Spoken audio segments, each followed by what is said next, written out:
Hi, everyone. My name is Jared Longfox. I'm at the University of Central Florida in the Department of Physics, and one of the co-organizers and co-hosts of this AIAA Space Resources webinar series. This webinar series is oriented at education and outreach, hosted by the American Institute for Aeronautics and Astronautics Space Resources Technical Committee. Um, our goal here is to get the space resources and space exploration community together, share ideas in a relatively informal setting. And today, we're lucky enough to have Brant White from Sierra Space with us. The Brant is the ISRU product group manager and also manager of environmental systems at Sierra Space.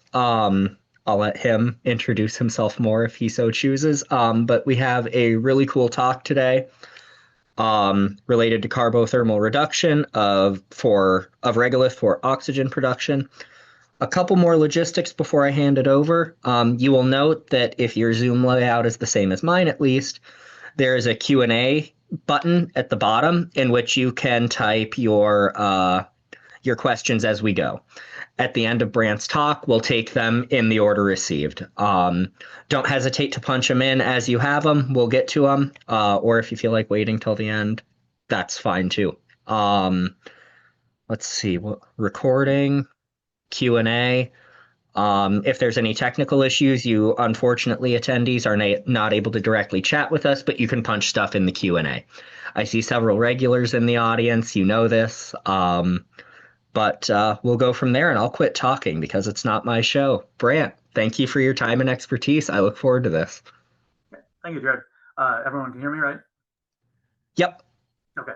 Yeah, apologies for some reason. My video keeps dropping off of Zoom here as Jared and I have been talking. So if I drop out, it's not because I don't want you to see me. But in any case, yeah, I'm Brant White. I honestly worked, for those of you who've been around a while, there was a company called Orbitech in Madison, Wisconsin. I started with them back in '99 out of college and been working ISRU ever since that point going forward. But, as many of you probably know, there's funding ebbs and flows.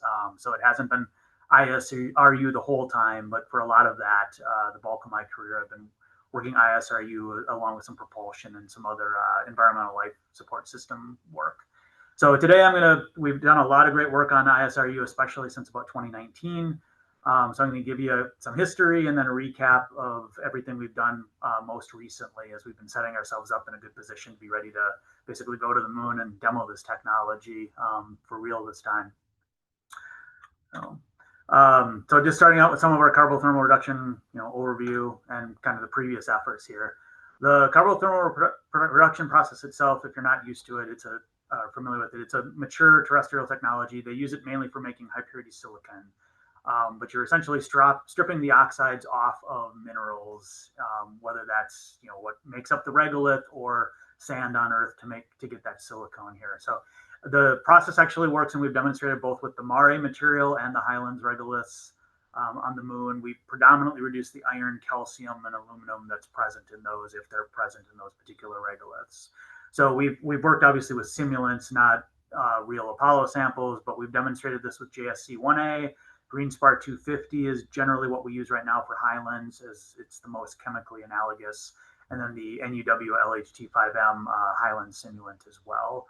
So you can use a number of reactants with this. Methane is one of them that we typically use, but at the end of the day, you're using the carbon in whatever reactant you use with this, and then that reacts with the oxides in there to strip off carbon monoxide and carbon dioxide. So this process is at over 1650 C, 1800 C is in that kind of ballpark.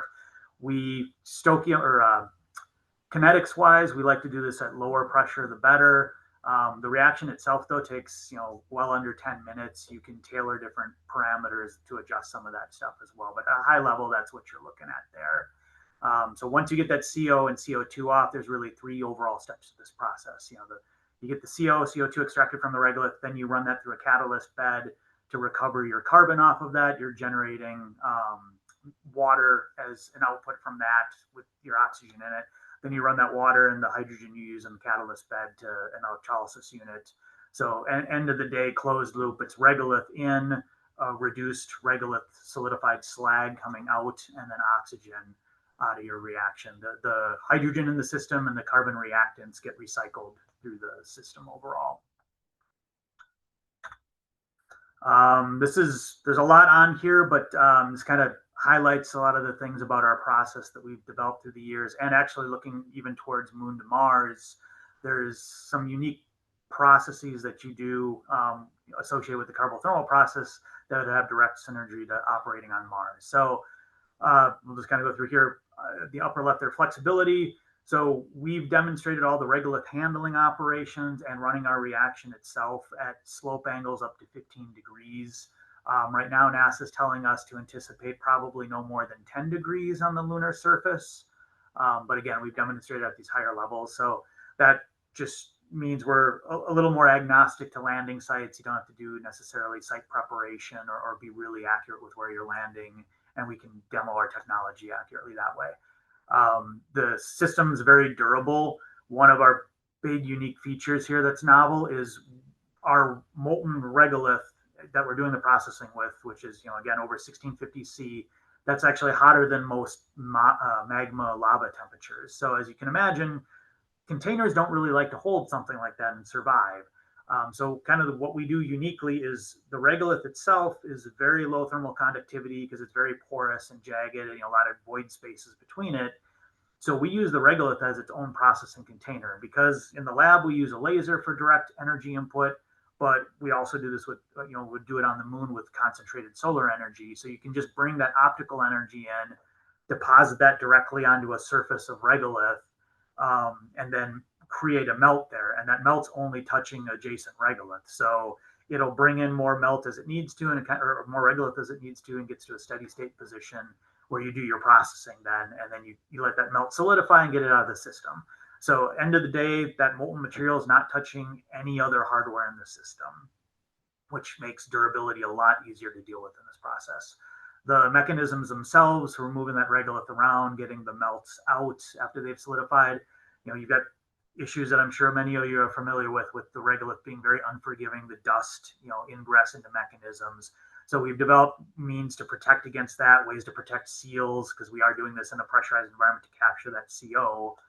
So you need to bring it in out of the lunar vacuum and then deposit the melts back into that. We've demonstrated, and I'll talk about this a little later, demonstrated a regolith tolerant valve that we've used to 10,000 cycles, pushing regolith through it every single cycle, and we still get leakage rates on that are less than a couple SCCM at a atmosphere delta P on it. And then because we're bringing in direct energy optically, we obviously have to have a window into our pressure vessel. So that's a concern, because you can get there's side reactions and just the dust and everything that is around the regolith. You don't want that getting on your optics, because as you're bringing in that concentrated solar or laser energy, you get localized heating. You'd start damaging that window. So we've developed systems through the years that are robust. We've used them on multiple hardware iterations now that keep those optics clean from particulates or anything else that's in there. From a scalability standpoint, we actually have quite low electrical power requirements. Again, we're using concentrated solar energy, so we don't have to convert that to electricity. There's waste heat that we get off of the process since it's up at the 1650 C or more, but we can capture a lot of that waste energy and use that for solid oxide electrolysis, so that we're not actually investing much electrical energy even in the water electrolysis step later on. So for the most part, you're operating some pumps, some valves off and on, pretty typical stuff. We've demonstrated with one of our programs, scalable material handling. So that the technologies we've already demonstrated scale all the way up to the 3.5 metric ton per year plant that NASA's kind of baselining. That you do kind of 3 of those for redundancy, and you get your 10 metric tons of oxygen per year as kind of their precursor pilot plant area. Simplicity here. So again, I mentioned the regolith uses its own buffer to the hardware, so we can use a lot of conventional materials in this system. You're thinking about carbon loss, I'll have some numbers later on, but we recover virtually all of that carbon reactant that we use. But you can use things from like ECLS waste streams and other places to do resupply on that carbon that is lost in the system over time. We think very large scales. So thinking a little forward to Mars, a couple things we do here with this. So the methane regeneration process, the sub-AIAA process there, that dovetails really well with the LOX methane architecture for propellants. So the technologies we're developing there have direct applicability. One of the things to think about, everyone's big on water ice on the moon, but the liquefaction costs for that hydrogen are enormous. So unless you've got nuclear on there, or just, it's something you have to think about an overall system size, is if you're doing LOX oxygen, yeah, there's a little better performance there, but you've got a huge energy input there to liquefy the hydrogen versus using methane as your fuel source. And then carbothermal allows you to produce that methane. Honestly, if you took water ice, you could take that hydrogen from the water ice and some maybe just straight carbon from Earth, because that's low to up mass there, and you could actually make your methane as part of that carbothermal process, along with extracting oxygen from both water ice and carbothermal to get your methane LOX architecture up there with as much ISRU component as possible. And then things like, condensers, water electrolysis, some of the steps that we do in here just overlap with the water ice mining in general too. So kind of timeline on here, I mentioned I haven't been here from the very get-go, but this is stuff that all actually started out from NASA SBIR. Orbitech was a small business back then, started in 1988, I believe. But from about 1995 on, we started having SBIR projects to develop this technology. That kind of culminated as part of the Constellation program in 2010 with the field test out in Hawaii. So that demonstrated with concentrated solar energy up on Mauna Kea doing the carbothermal process, but operating at the equatorial regions on the moon, because that's where Constellation was going to go. So after that, Constellation got canceled. Actually, that was announced while we were out in Hawaii. So then there was a bit of a hiatus on ISRU, and then it started ticking up again a lot in 2019. We had a couple SBIR phase 3s that really matured the technology. So CTOP, which I'll talk a little more about, really looked at, okay, how do you use this technology with Highlands material, because Highlands is a bit of a different beast there, and how do you start scaling this up to larger scale? 2010 and before, we were just looking at making an individual melt, and that's basically it, one at a time. So CTOP got us a lot of the good scientific data there to start scaling up the technology maturation around. The CARD program is something that NASA's been running. We've slotted in under that for many years. So that did some early TRL-6 testing of the reaction itself. We fed that information as well into, we had a tipping point award called Copper, and that ran from 2021 to 2024. So that's what got us the full kind of integrated carbothermal system, moving all the regolith around, building flight-like kind of clip scale hardware, and testing that in TVAC to mature all of that technology. And then most recently here back in August, as part of NASA's CARD program, NASA developed a new mirror system to concentrate the solar energy that's much better tailored to both flight packaging and operation at the lunar poles, where you've got the sun just low off the horizon, and did an integrated demonstration using solar energy with that most recently. And again, all of that scale you see there in the upper right photo is sized to be put on a standard, clip style lander, so that you could do a lunar technology demonstration mission with it. So this is part of CTOP here and the early CARD work. So essentially CTOP just again revolved around looking at, okay, we've been making single melts before with Mare. How do we do that with the Highlands regolith? Because Highlands regolith is much more viscous, and that brings with it some challenges. So we optimized the system around that and started showing how do you do multiple processing melts at the same time. How do you, kind of go to steady state? How do you bring regolith into your system, do processing simultaneously, get the processed regolith out of the system, do all your recycle loops and everything, all as a steady state process, or kind of semi-batch process. So developed all that technology there, but that was kind of at the lab scale level, TRL4. So, and then separate with that, we were really focused through the CARD program on making a small little TVAC reaction chamber to just do the carbothermal reaction itself. That was tested back, I want to say in 2023 or so. That QR link links to a press release NASA had on that, because NASA did testing with our hardware then down at their TVAC facility.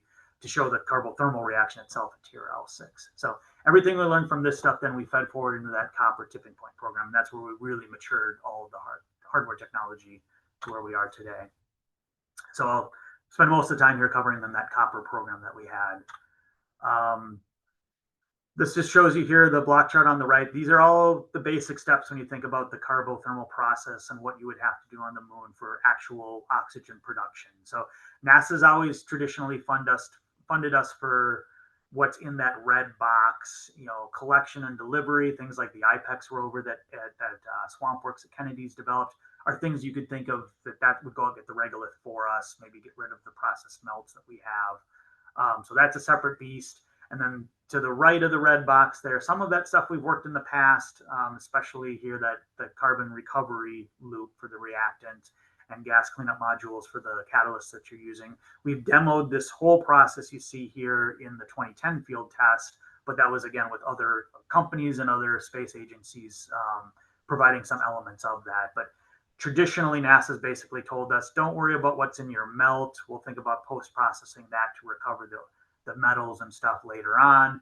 And you can get plenty of flight examples of water electrolysis modules, things like that. So that was always generally outside the scope of what NASA wanted us to spend money on. But the big things are, getting the regolith into our pressurized system, being able to control the flow rate of that regolith simulant, moving it around, not having that wear out the mechanisms, keeping those optics protected, and then using that direct optical energy. So again, in the lab, we use a laser or multiple lasers for that. But on the moon, you would do that generally with concentrated solar energy. You can talk about lasers. We might get to that later. And then it's gas handling systems, extracting the melts. I've kind of touched on all that, I think, before. So those are the operations that we, then included in that copper tipping point, designing what would be a flight-like demonstrator at the scale that you'd put on Eclipse lander so that you could do a true tech demo mission on the moon. And this kind of covers that as well. Really what we're doing here is taking that CTOP work that we did that determined what a full-scale reactor would look like, and then looking at how we can miniaturize that to what makes sense for a flight demo, so you can get the most bang for your buck and buy down as many risks as possible with a huge expensive mission. But the biggest things with us right at this point are we still haven't tested with real lunar regolith. That's going to be different than any simulant you have, so we need to retire that risk. And then with the processing, you're doing processing that has 3 phases going on at 1.6G, so that's going to affect some things. You can model it, but you got to test that. And the scales that we're talking about aren't something that you can realistically test on, like, say, a parabolic flight. It's too short a time scale for those. So lunar missions really what's critical to finally retire those risks.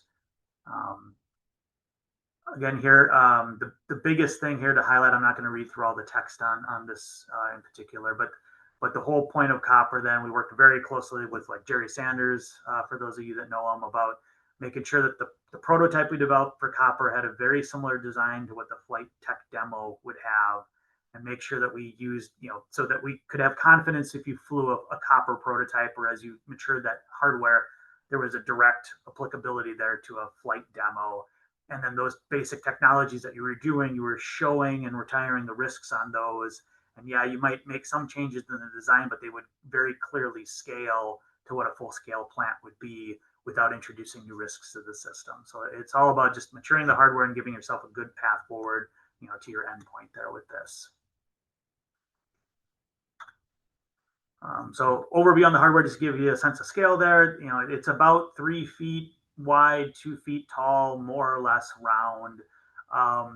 This whole system weighs, well under 200 pounds or so, and you can scale that more as needed. But that's what you're looking at to do an initial flight demo. The mirrors are obviously quite a bit larger. There's the primary mirror there that you see more in the lower left on the cat on the left.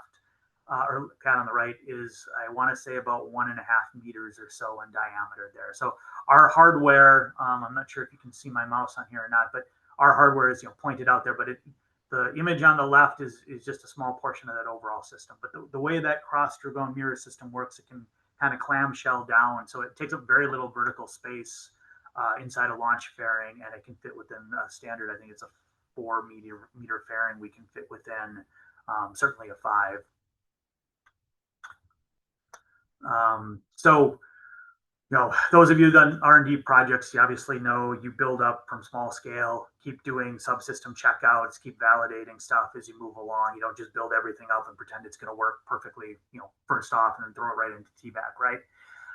If you do it that way, you're going to have some fun surprises. So as part of the early part of Copper, we did a lot of small prototyping, even building things up with rapid prototyping hardware to make sure we knew how the regolith's going to flow with some of the mechanisms we were developing, give us real confidence going into things like PDR and CDR with our designs. So we demonstrated the regolith and melt transfer through, the regolith tolerant valves that I'll touch on more later. All of those handling operations to move it around inside our reactor, prepare it for the reaction itself, and get the melts out of there. Again, I touched on survival of the optical inlet, all of those steps there. We did some of this testing in ambient. We had the M-Solo team from KSC come up to Sierra Space and use M-Solo to measure the carbothermal output that we had from our reaction. That was using some of the earlier, more prototype hardware, and then they came back later on. We did, 46 tests with our system to show that as if you do a flight mission to the moon and you've got one lunar day to operate, we don't think we're going to get anywhere near to 46 tests just on an actual flight mission. So we think what we've demoed on the ground shows that we have the sufficient lifetime requirement for what we would do on the moon. And then there's some key performance parameters that's mainly around how electrically efficient your system is, or thermally efficient your system is, because that has a huge impact on scaling. Thermally efficient, thinking of the concentrated solar energy, not just electrical on there. So we exceeded our goals for that performance parameter. We use roughly 20% of the mass of regolith we get out as oxygen. You can get regoliths about up to 43% oxygen by mass. We can push it a lot higher, but you start having trades with that of getting, more of your carbon reactant back, or just you're drawing out your process and dumping more and more energy into it to eke out more oxygen when regolith's not in short supply on the moon. So you're better off just stopping your process at a certain point, bringing more regolith in to really optimize your overall system performance there. And then I mentioned this before. Yeah, we've demonstrated and had that independently verified through lab testing that we get over 99.7% of the carbon reactant that goes into the reaction, we get back out through our system so that we can convert that back through the downstream sub-AIAA process and reuse it.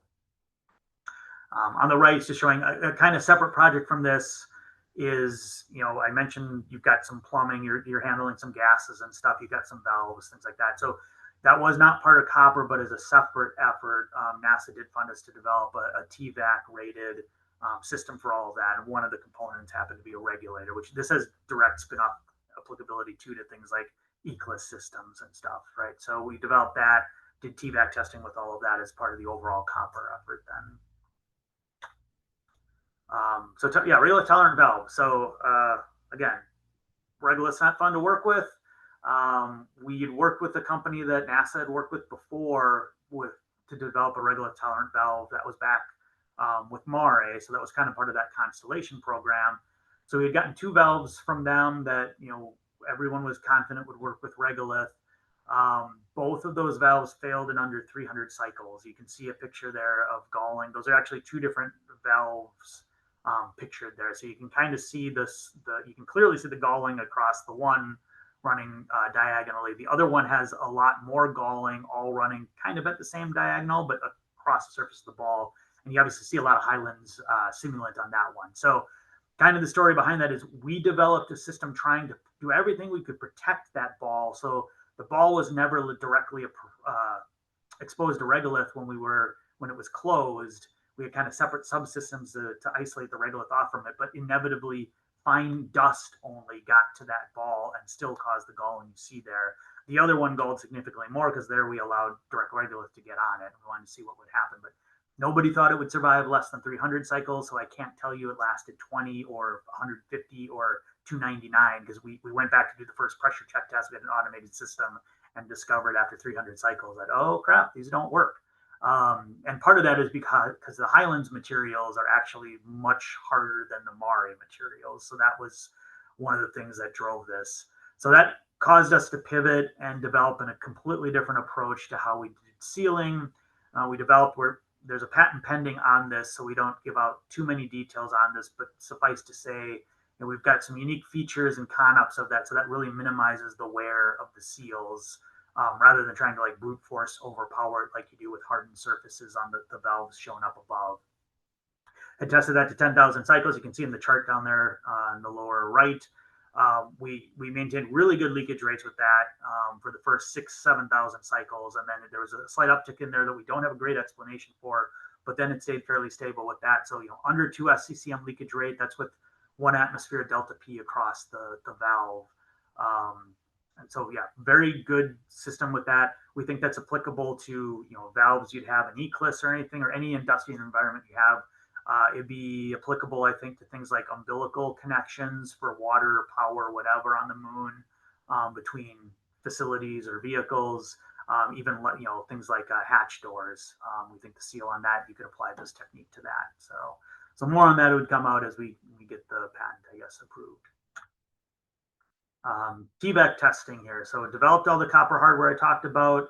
We did some initial testing so before we went into formal TVAC, because NASA had some delays on there was some facility maintenance they had to do, and also Hurricane Beryl had come through Houston at the time because this was going to be down at JSC. So that gave us a little extra time in our schedule where we were idle, had been ready to go. So with what we have in-house, we couldn't cram our whole system into a TVAC chamber, but we had some vacuum chambers and some thermal chambers. So you can see we kind of took apart some of the hardware there, put it into where we could, so we could demonstrate that, yep, the regolith, not only in ambient pressures flows, but at vacuum pressure, it flows like we want it to, chilled everything down. We did discover there, some vendors that said, oh yeah, our sensors or whatever will operate down to that temperature that we need to go to.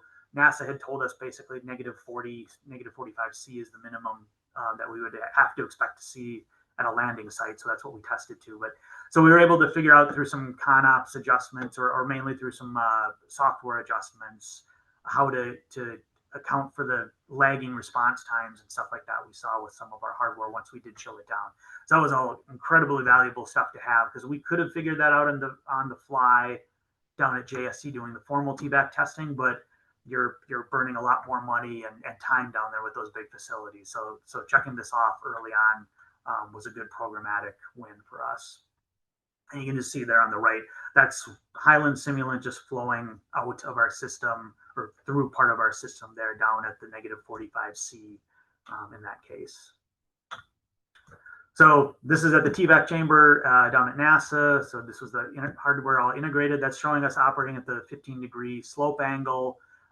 There's 2 reasons to do that. One is the landing site that I mentioned, but it also happens that with this testing, we were using a laser, and the port on the top of this chamber, this dates back to the Apollo era, is 15 degrees off the vertical axis. So we had to align it to that no matter what, basically. But that testing was all done in the summer of 2024. Test conditions, again, I mentioned NASA's modeling of an expected landing site for what you'd have on a lander is between 20C and -40C. So those are the temperature bounds that we tested at. Their facility could operate at down to about 10 to the -5 torr. So used that. I've already mentioned the hardware angle, and then we used GreenSpark 250 because of the chemical analogy to the Highland, because of the carbothermal process, what was most important here. The other simulant I mentioned, the N8, I always butcher it, NUWLHT5M or whatever, that's a little bit more accurate, they think, from a flow perspective. So we did do testing with that too, to show that, yep, our systems handle that for flow through everything as well. So I did operating at that test, some kind of high level highlights here. This is not showing moving for me, which is odd. That should have been, oh, there we go. Hopefully you can see this through the Zoom meeting, but that's showing a melt there in TVAC operating. This is a view through a pyrometer that measures the melt temperature. So unfortunately, this is a little bit off center since we didn't have a spacesuit to go into the TVAC chamber and adjust it live. But the melt is the, again, if you can see my mouse here, the melt is the bright spot, obviously, kind of in the upper right. As that melt forms in the bed of regolith, you're really looking in kind of like the crater edge here of the regolith. Some of that regolith's falling down into it, but that melt is just all of the melted material as the concentrate with laser in this case is coming down and melting the regolith. It coalesces into a bead. That bead is much smaller than the hole it makes because of all the void space in the regolith. And then it just kind of bounces around a little happily, reacting away in there. And you can see it kind of kicks up dust locally and stuff as it's moving around. The video is kind of jerky. That's partially just because of how the pyrometer records it as well, not just the internet connection here. But that gives you a sense of what's going on there. So we demonstrated obviously the carbothermal reaction itself, all of those regolith handling operations. So really the metering of the regolith, flowing it, turning on and off the flow, transporting it from A to B. Demoed that regolith tolerant valve technology that was integrated both at inlets and outlets in this system, doing the processing. And all that gas fluid handling system here was all in the TVAC as well, and then removing the melt from the system, once everything was done. All of this was operated autonomously through software control. We had kind of a control room for TVAC, but that would be kind of a analogous to mission operations. So we're not having to tell the system, okay, do this now, do this next. We look at what we got for data from that, and then decide what we want to do after that. All of this was run as kind of a state machine, so it just stepped through every state to do the reaction and get the regolith in, do the reaction, get the regolith out, all of those operations. So we did this repeatedly at vacuum and at thermal vacuum conditions. So again, this went very well for us. We had some hiccups. I think I took it out of this for space, but the vacuum that they achieve there is through, I mentioned, 2 large oil diffusion pumps. When those are operating, they give some vibration, and we actually measured that vibration in some of our hardware. And you don't see that in an ambient lab. You wouldn't see that on the moon. So that was one of those surprises we had to make some tweaks to account for when we were doing the testing. But once this was all done, we successfully demoed what we had to do. So this really matured the technology then to TRL6.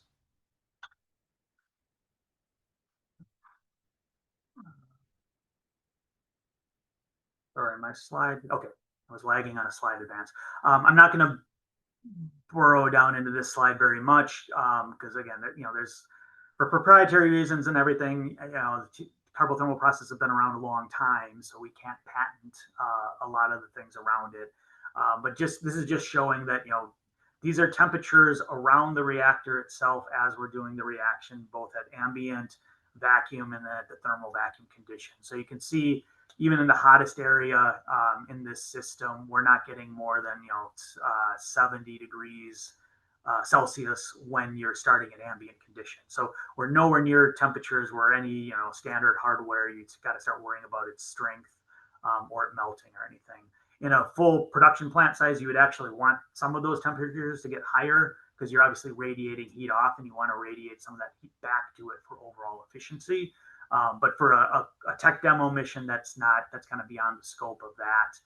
There's solutions to that problem kind of already there.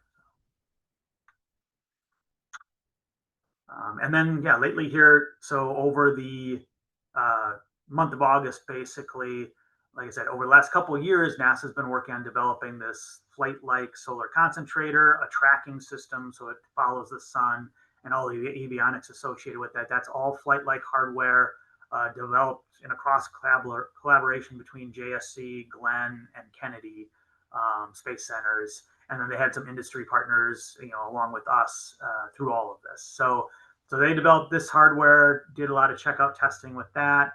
They're using interesting mirror design. It's leveraging flight heritage, lightweight designs there. That cross dragone is the mirror setup that I referenced before, but that works really well for the polar location because just like in this testing here, so we integrated our hardware. It's pointed out there below. That was the same hardware that was in TVAC. And what you're seeing here is tested in basically off the image to the right, there was a large roll-up door. So we had all this hardware in a building, but then you'd roll that door up and you had a heliostat, which is just a very large flat mirror that points up at the sun, reflects the sunlight horizontally more or less over to this primary mirror that's center left of frame in this image here. So that's replicating essentially where the sun would be slightly off the horizon on the moon. This was down in Houston. So you're beaming that energy in, it bounces off that first mirror up to the second mirror, both of them are concentrating them somewhat down as they bounce off. The second one really does a concentration. And then again, if you can see my mouse, you see a really bright disc above the green arrow pointing to the copper hardware. That's the solar energy coming down and getting concentrated in there. It just kind of illuminates that area as it's going into the chamber to deposit all that concentrated energy there. So this worked very well. We had M-Solo here again hooked up to our system, so they confirmed, yep, we're getting the carbothermal process is happening with this. The drawback is, these mirrors are designed to operate on the moon or sized for lunar operations, which is great. But, as you're probably aware, the sun is just a wee bit stronger on the moon than it is on Earth without having an atmosphere there. So between the Earth's atmosphere and then what really hurt us in this particular case was the humidity levels in Houston in August. Meant that we couldn't get as much power in as we wanted, that you would with the same exact system if you put it on the moon. So we were still able to demonstrate all the carbothermal reaction stuff, but you couldn't get the same efficiencies you would because we were operating at our ideal operating point that we normally designed to and would be operating with this on the moon too. I think this is my last slide. I mean, there might be one more after this, but again, this is a bit of a recap here. But again, so big achievements with this, the regolith handling, and this is applicability to a lot of things on the moon. Just showing that, yep, we can move this around. We have survivability with the hardware over many, many cycles using multiple simulants because simulants absolutely behave differently between them. We've even put in agglutinate simulants into that as well because they can cause chaos. We're able to do all of the operations we need to with that. We could remove the process melts as we wanted to at the worst landing site angle. We operated with our system in ambient at every different ordinate basically tilted to see which was the worst case one as it happened to work for our hardware, and then we replicated that one with our setup in the TVAC to make sure we were absolutely capturing the worst case scenario there. So all that was successful.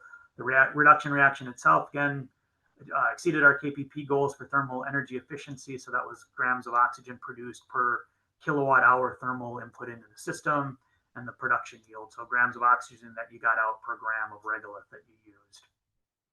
Optical protection system. This, if you would have asked me years ago, that was what I thought would have been the biggest challenge going forward to fielding a large scale system that's sustainable.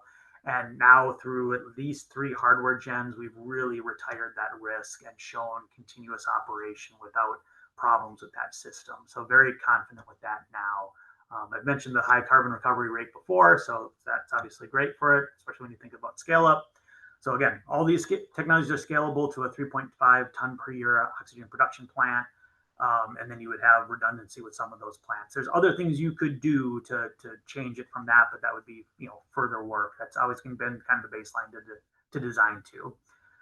So we've demonstrated for the baseline mission requirement that NASA's flowed to us that our system's got positive margins for that flight mission scenario. So good confidence in its ability to execute there. And then using this, successfully using direct solar at the scale directly applicable to that lunar tech demo mission. Sorry, so this is probably my last slide here then. So a couple key takeaways. So this goes beyond just carbothermal too, really. When you think about any system on the moon here, some of these apply to this. But one of the big things was carbon loss was always a thing that NASA drove us early on to, like make sure you're recovering all the carbon you possibly can out of that system. Don't lose any of it. And we discovered as we did more and more study with this, we were part of the DARPA Luna 10 study as well, and this came out a lot from that work, is that the real mass drivers on the moon, is radiator mass, because getting, you want heat at lunar night, but during the day, you're going to have a lot of problems getting rid of heat. So radiator masses drive a lot of stuff, hence our desire to take the waste heat from the carbothermal reaction and use that in a solid oxide electrolysis process. Solar concentrator masses, because you've got a big mirror there, you want to make sure that you can keep those, you have lightweight solutions to that stuff, because those will end up being your primary mass drivers. Having to bring up a little bit of carbon as resupply or in whatever form you do isn't really a big concern for the system. And if you would have asked us 20 years ago, everybody thought that was a huge thing you had to be worried about. You're obviously going to leverage the mass you put on the moon if your duty cycle is at 100%. So being able to operate that kind of semi-steady, semi-batch, steady-state process using sunlight as long as it's up, you're doing your processing is another thing you want to do to optimize thing. And then using waste carbon sources too from things like propellant ullage, or I had mentioned ecless waste streams. That's another way too that you may have plenty of that up there that you don't have to bring any kind of resupply of carbon from the earth as a dedicated commodity. We again demonstrated all the anticipated angles for a landing site aren't going to be a problem. Um, we knew this going in, but it just keeps reaffirming, regolith handling, any kind of mechanisms you've got on the moon, they're going to drive a lot of complexity and mass. So you want to minimize those, or you want to make them as robust as possible. There's still a lot of work that people are doing ongoing around that, but absolutely something you got to be thinking about if you're doing anything movement wise on the surface of the moon. A big thing, again, people burrow down into small parts of stuff, but you got to go back and look at the big picture when you're really trading different things here for approaches, whether that's ISRU or anything else on the moon. So, the big thing for us is that KPP is how much oxygen are you going to produce out of that hardware over its lifetime compared to the total system mass that you've got there.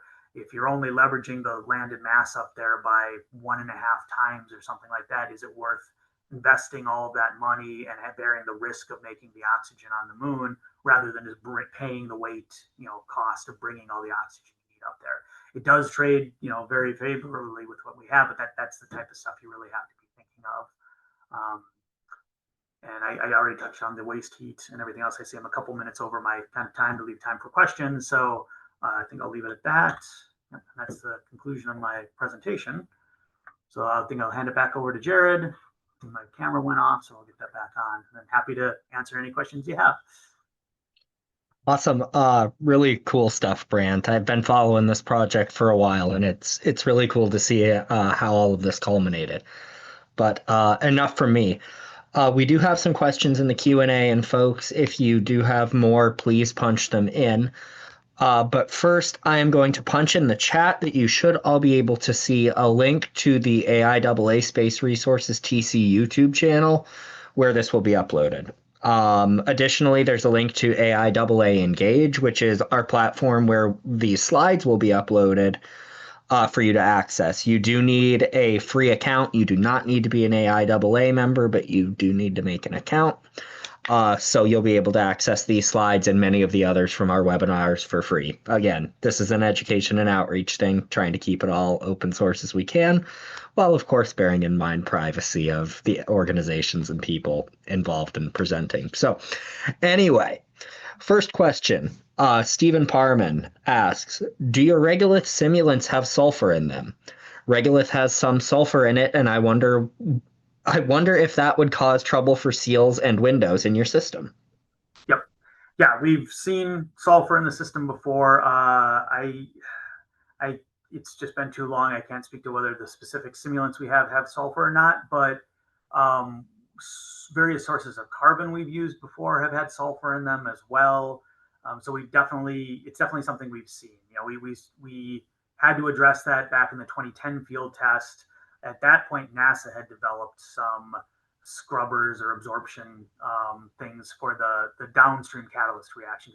Our carbothermal process itself has been resilient to any sulfur that we've ever seen in that, but the catalysts you use in that second step as you're converting the CO2 back to water and recovering your carbon, those can get obviously poisoned like a lot of catalysts can by the sulfur. So absolutely something you got to be cognizant of and plan for. Well put. And not that anyone asked me, but I'm fascinated by this area of research. My background is volcanology and melt systems back in the day. And it's really cool to see this tech advancing enough to where we're actually considering these sorts of things. Like, what does trace mineralogy do? Our terrestrial simulants are inherently littered with these trace elements, and how does that, even a few ppm elemental concentration of something that we don't see on the moon, how does that affect your equilibrium during melt and all of that? So anyway, I'm geeking out, but super cool. But you bring up an excellent point. Like I said, two of the huge things for us is we need to see how this behaves in 16G and how it behaves with real lunar regolith, because they're not going to give us Apollo samples. And there's so much variety when you look at the lunar source book and sites and what they've measured there, that yeah, we need to get ground truth. That's really the next critical steps for us to retire risks on this. Yeah. No, and it's super cool. I know your group and several others I know a couple others at Colorado School of Mines that are trying to tackle this issue too. So I'm really from a mineralogy and chemical processing standpoint, I'm really excited for this. But on to the next question, which comes from Andrew Brewer. Was the two color Andrew, I know you. Sorry. All good. Was the two-color pyrometer inside the TVAC chamber for the copper test? Would you say that sensor is now at TRL6?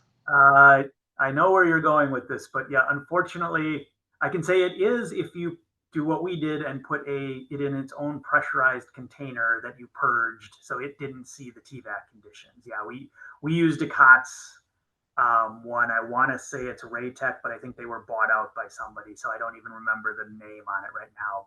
But yeah, it was a COTS item that we just made work in the environment by controlling its environment. So unfortunately, there's no magic bullet there. I do believe NASA had some SBIRs I was told of, not of to us, of companies working on a TVAC rated pyrometer, but that's about all I know about it. Oh, I wasn't aware of that. That's fascinating. I'll have to look Yeah. into that. So Our Andrew, COTAR at least had told us that a few years ago. I don't know if it was successful now. got it. Well, I'll look into it. That's awesome. Next question. Eric Franks asks, or well, says, great presentation in progress, and asks, what's next for this tech? What form of carbon do you think is best for feeding into this reaction? Yeah. All right. What's next for this tech? I mean, I've alluded to some of it. I mean, really what we'd love to do is fly this damn thing at this point, and bite on those final risks. That was kind of the point, even as NASA had tailored this, of copper was supposed to be a CLIP style mission design and everything. And that was specifically so that the next stepping step would be a CLIPS type mission. So, lift one had been thrown out there. We'll see how all the dust settles with budgets and everything else. But that's where I would like our next step to be. In lieu of that, there were things in our system back in the day that NASA had us working with another company on as part of the solution to providing the power, that as R&D happens, things change, and that ended up not being part of the system anymore. And that honestly took off kind of some handcuffs for us. But project plans were already set at that point. So there is a real good opportunity. We've got some basic data showing this, that as you scale up, we were basically pinned in where we couldn't make our melts above a certain size. Now those cups are off. We can go to larger melt sizes. And there's some data we have that shows you get better efficiencies as you do that, which is typically pretty common to expect anyway. So for near-term terrestrial testing, whatever, we could absolutely get bigger lasers, and do scale up of that. But right now, we're just not under active contract for that. So that's what I would really do next with this, if you're not doing a flight. And then as far as the carbon goes, I mean, methane is handy because you can pump it around easy, and you can get it. It pyrolyzes at. It's too long ago. 1150C or something like that. So, it's going to pyrolyze as soon as it hits those hot melt surfaces. So it goes where you want it, and it's easy to handle as a gas. So that's a really nice one. We've done everything all the way up to like putting like tar, on the regolith and stuff, because that was looking more at, well, what if we have waste materials? We have not put biological waste materials in there, but that's something that could potentially be used there as well. So that, I think, more would be on the end of, okay, we're losing a small amount of carbon, but as you scale this up, a small amount becomes bigger amounts. So how do you make that up? And I think using other sources of carbon like that, even things like powdered carbon, whatever, would be, you'd think of that stuff as your makeup streams most easily or most logically. Awesome. Thank you, Brant. The next question comes from Andrea Rodoloni. How does Lunar G impact this project? So the big thing I kind of glossed over it, but yeah, this is really a three-phase reaction. You start out with solid, you're melting it. You've got diffusion things going on in that melt, and then as that CO gets formed and CO2 that comes off as gas, so that's bubbling out of the melt. And then you take that goes into the carbothermal reduction chamber itself, and then you've got to pump that out. So those three different phases, buoyancies and stuff, are gonna behave differently under 16G. And we've done some modeling with it. NASA's done some modeling with us on it, or APL as well. I believe that we've worked with them some on it. But at the end of the day, you're making a good amount of assumptions about boundary conditions and everything else. There's nothing to really ground the models to right now. So that's where like doing a flight makes a lot of sense. I alluded to this before too, but like the optics protection stuff, it is more challenging when you're using solar rather than a laser, because laser, you're lucky you can have that coherent beam that's collimated over a long distance, and you can, one of the best ways to protect the optics is just to stand them off far. So if you use a laser, you can do that really well, but on the moon with direct solar, depending upon your mirrors and everything else, you have to be closer. So we've demonstrated that all works fine. Like I said, we've got a lot of confidence in that system, but we've never tested that at 16G. So that's definitely a big thing to still do. Well put, well put. Andrea also asked, have you read the have you been keeping track of the Oxford University project related to this? And I just punched some useful links she sent in the chat. So thank you, Andrea. Okay. I'll have to look. Is that actually for carbothermal, or is that like molten salt electrolysis? I remember hearing about Oxford before, but I want to say that was molten salt. So Ba, I'll ba, ba, ba, probably have to come ba. up to speed.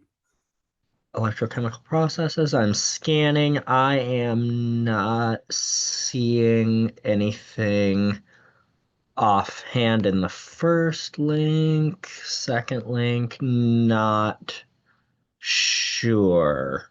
I will look at that later, and I recommend everyone else does I, too. yeah, I took a note. I'll definitely be interested in checking it out. Perfect. Next, Stephen Parman asks a very good question. Is the slag a useful building material? Uh, yes. Uh, Again, that was one of those things NASA always told us, just kind of don't worry about it. But the obvious, or at least for us, the obvious identified use was when you go there with a lander, you're going to kick up a ton of ejecta as it lands. So if you used the solidified melts to just landscape rock around the pads, rather than doing something like sintering it all or having to put blocks there, whatever, that probably has a good very immediate term benefit that you don't have to invest a lot of money in. Otherwise, I've heard things like paving roadways with that too, just to knock down on dust that gets generated. So that's the big immediate term. Otherwise, it's been fun to see, because now that we've gotten more mature in our technology, NASA has started taking a lot more interest in, okay, now you've got these melts and you've got reduced metals in there, but they're kind of amorphous with the glass and other stuff in there. So how do you do post processing to that to extract those metals directly? So we've worked with NASA on some of that. I know other companies are looking at that stuff, and research institutions, but that hasn't been in our wheelhouse personally yet. Wonderful. Thank you for answering that. And I'll jump ahead in the Q&A. Andrew Brewer, thanks, Andrew, says the ESA link says that it's molten salt electrolysis. Okay. One more from Andrea Rodoloni, and then I see one more in the chat after that. So Andrea's question is, what is the cost to transport the demonstrator to the lunar surface? I don't know what I can say there. We've talked to CLPS lander providers. They've told us numbers. The best I can probably say, because we've had NDAs with them, is I know some of them, at least on their websites, have a number out there of, hey, for this lander, you're looking at X dollars per kilogram to go to the lunar surface. So I'd say you have to refer to that. I think if you go digging around in probably like the NASA Viper program or something, it's line itemed out too of what the mission cost would be for just a launch and lander or whatever. So yeah, I think I have to leave it at that. So It's No not. I problem. mean, no offense to the companies doing it because it's a Yeah. hard challenge, but it's not cheap. No, absolutely, absolutely. Thank you for being sensitive to the privacy and information there. Always appreciated. Um, Anonymous attendee asks or says the production rate expressed as grams of O2 per kilowatt hour, considering the binding energy of oxygen within the regolith, corresponds to what level of conversion efficiency? And is there potential for further improvement, or is that more or less the practical limit? Okay. I think I know what they're driving at here, but yeah, the we I don't think it's the practical limit. In fact, I know it's not because you're sitting there. You do have a fair amount of radiative losses anytime you're heating it up this hot, and then, so that's not going into just breaking those oxygen bonds. So I can't tell you off the top of my head like what percentage of the energy is going to breaking those chemical bonds as a percent of the total power we put in there. But I think I mentioned this. We do have data that shows as we scale this up larger and larger, we do get efficiencies. It hasn't been a focus of the copper design because that's a short-term kind of clips demonstrator. But in earlier carbothermal work we did pointedly drive to have a heat shield in there that would get as hot as possible and reflect energy back. And we saw that, giving us improvements in our overall, efficiency in the system. So yeah, big answer is, I guess, we know we can get more efficient. I'm not sure.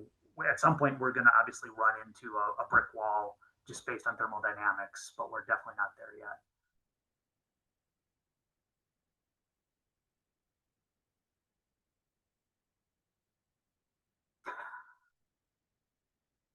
I lost your Oh, audio. I'm muted. That's the problem. I think you were Andrea laughing said, at the defense contract comment, which I appreciate, but uh-huh. yeah, right. What do I say? I mean, I'll be a smartass and be like, we've recognized that as well, but if we were to be doing a defense contract, we probably couldn't talk about it anyway. I don't know, but yeah, no, Yeah. like I said, we worked with DARPA on some of this, but um, they're not, yeah, they're not putting. There's no production plant of oxygen on the moon yet that we can Hmm. talk about. Put it that way.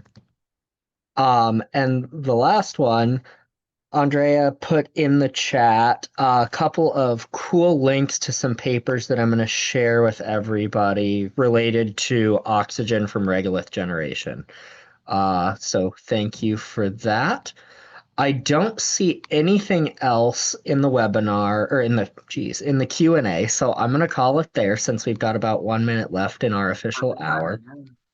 Yeah. So Brant, thank you so very much for giving this talk. You and your team are doing amazing work. We look forward to seeing those next steps that you addressed in response to Eric's questions, and seeing everything else you guys are doing at Sierra Space. I know, uh, I know you've got a great team there, and I guess to wrap up, on behalf of everyone in the AIAA Space Resources Technical Committee, the Lunar Exploration and Space Resource Utilization communities. Thank you very much for sharing this information. Uh, Everybody, my name is Jared Longfox. I look forward to seeing you next month. And as an advanced warning, as regular, we will have a webinar next month in November that will be announced at the beginning of November, but we do not do one in December, so we'll be picking up in January after that. But until next month, thank you all for attending, for your support. It means the world. We've really grown a pretty good community here with this webinar series. I appreciate your interest and attention. So with that, thank you, everybody. Thank you again, Brant, and see everyone at Sierra. And I'll talk to you later. Yeah. Thank you all. It's been a pleasure. Awesome. Thanks, everyone. Bye.